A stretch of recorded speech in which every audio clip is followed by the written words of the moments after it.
এবার পাশে একটা দাগ দে। আম্মু কোন পাশে দাগ দিব? কোন পাশে আবার বলা লাগবে? না না না না, জানি জানি, দিতাছি দিতাছি। কালকে পরীক্ষা, তুই জানিস না কেমন সরে লেখে 1 ঘন্টা ধরে পড়াইতেছি। 2 + 2 কত?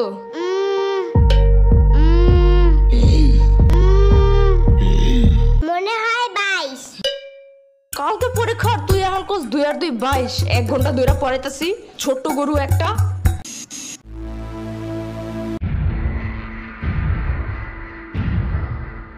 দুইয়ের ঘরের নামটা ক?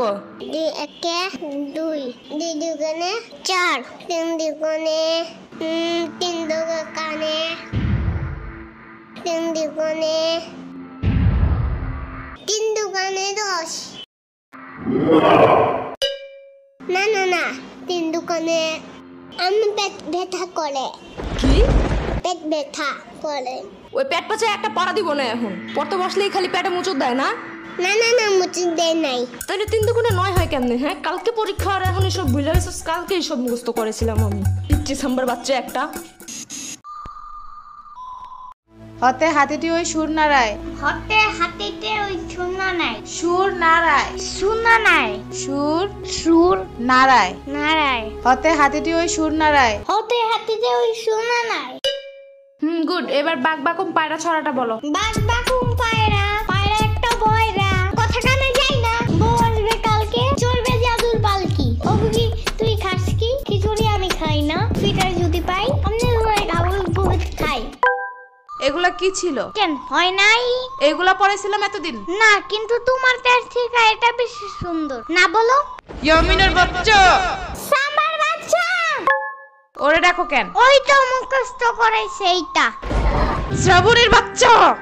কতবার কমা, আমার কোনো বাচ্চা নাই, আমি নিজেই তো একটা বাচ্চা। বাচ্চার ঘরে বাচ্চা, ওরে কি শিখাছে এগুলা তুই? আমি না, এই কবিতা ফয়সাল বানাইছে। ফয়সালের বাচ্চা। লেখা লাভ নাই, ও বাসায় নাই। নেক্সট কবিতা লেখার জন্য খোলা প্রকৃতির কাছে গেছে, ওই যে বর্ডারিং এর পাশে। কবিদের কবিতা লেখার জন্য খোলা একটা পরিবেশ খুব দরকার। বাইর হয় দিক থেকে। তুমি কই যাও? তুমি না বাইর হইতে বললা? এটা শ্রাবণীরে বলছি। শ্রাবণী না সম্ভব বলো। কালকে পরীক্ষা ঢং করার টাইম নাই কিন্তু। আমার ব্যাগ ছিঁড়ে গেছে। এত জলদি ব্যাগ ছিঁড়ে কেমনে? যুদ্ধ করে এটা নিয়া? আইনা দিব না মার্কেটে গেলে, এখন পড়ো। না, আমার চাইনিজ ব্যাগ লাগবে। চাইনিজ ব্যাগ কই পাবো আমি? আরে কুটি বাবু নাকি তুমি? জানো না গ্লেবে সব চায়না থেকে পড়েছে নে? আরে প্রোডাক্ট না, প্রোডাক্ট মদন। একটা হইলেই হয়। ওয়েবসাইটের ভিতরে অনেক অনেক অনেক কিছু আছে, তোমার যা যা দরকার। আবার পাপার কুটি প্যান্টের মতন প্যান্টও আছে, জানো? চুপ থাকো, পড়ার কথা মাথায় থাকে না? কোন গ্লেবে কি আছে, চায়না না কোরিয়া থেকে কি প্রোডাক্ট আনে, তা মনে থাকে কেমনে? আরে ঘোড়ার ডিম প্রোডাক্ট না, প্রোডাক্ট। তুই যাবে এদিক থেকে। এই যে আমার ফোন। এই যে আমার ট্যাব, তোমার ফোনের থেকেও অনেক বেশি বড়।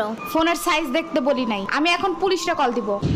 পুলিশ কেন? পরীক্ষায় ফেল করলে জেলে ভরে রাখবে, সারাদিন জোর করে বাদাম বাদাম গান শোনাবে, রাত্রে ঘুমানোর সময় ফিটারও দেয় না ওনারা।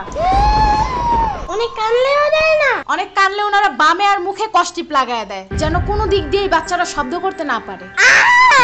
কল দিব? একদমই না। তাইলে তাইলে আর কি? পড়ো আমার ইচ্ছা মতো, পড়াইতে পড়াইতে শেষ করে দাও। শোনো, যত যাই হোক পরীক্ষার হলে কিন্তু একদম ভয় পাবা না। ভয়ের কিচ্ছু নাই, মাথা ঠান্ডা করে লিখবা। লেখার সময় একদম ভয় পাবি না, ভয়ের কিচ্ছু নাই, মাথা ঠান্ডা রেখা লিখবি। সারাদিন ভয় দেখায়, এখন শিশু বলে ভয় পাবো না একদম। কেন, ছোট্ট মানুষ একটু বুঝায় বলা যায় না? এসব কাহিনীর কারণে পরীক্ষা মানেই ভয়ানক কিছু, এই ধারণা মাথা থেকে বাইরে হইতে চায় না। বড় হওয়ার পরেও না, 1000 বার পড়ার পরেও বাচ্চারা সব ভুলা যায়। পরে তো হবে এমনি। এদিকে দাঁড়ায় দাঁড়ায় বয়ানবাজি করতেছে। কালকে পরীক্ষা, চিন্তা আছে কোনো? মদন কোন হনকার? কালকে অ্যাকাউন্টিং পরীক্ষা, আমি তো ভুলাই গেছিলাম। শিট।